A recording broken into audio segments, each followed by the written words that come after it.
dapat mag-complain, mag-file? Kami po. Kayo din po. Pag-aaralan namin mabuti yan. Pero sa mga susunod na mga araw siguro, kasi na-busy tayo dito, gagawa rin kami ng hakbang natin. Bukod dito, saan pa yung inaasahan yung... Bukas, magpunta naman kami sa Las Piñas dahil may perjury case doon. Ito naman yung pinail ni Delima, Anyo, Trillanes at saka Tapapa. So, sa ngayon, 4 pa lang po. Pero parang nabanggit po ng DOJ, 10 yata yun. Meron pa ba? Kasama na yung iba. Okay po. Sa kabila po, attorney, ng sunod-sunod na kaso hinaharap niyo, paano ito nakaka-apekto sa inyong trabaho bilang abogado? Meron din naman ako mga tatlong abogado na ginagawa yung dapat gawin sa opisina at ako ay tututok dito sa mga kaso na ito. Last na lang, attorney, mensahe niyo na lang po sa ating supporters, sa mga nanonood sa atin ngayon.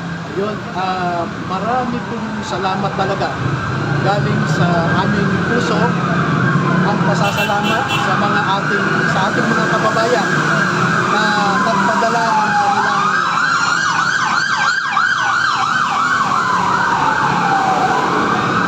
inuulit ko yung aming taus-pusong pasasalamat sa ating mga kababayan na nagpadala ng kanilang suporta para makapagpiyansa ng ating mga dating mga sundalo, no?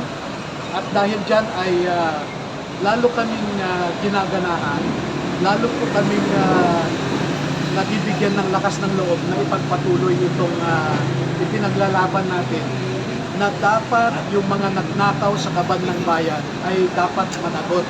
Sa ngayon, hindi po natin magagawa yan dahil ang gobyerno ay pinoprotektahan ang mga magnanakaw na kakampi nila.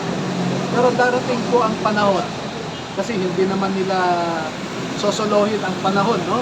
Darating ang panahon na magkakaroon ng isang tunay, malaya at honest to goodness na investigation at mapapanagot po natin lahat sila. Thank you po, attorney. Salamat. Thank you po. Salamat. Kung ano po yung status sa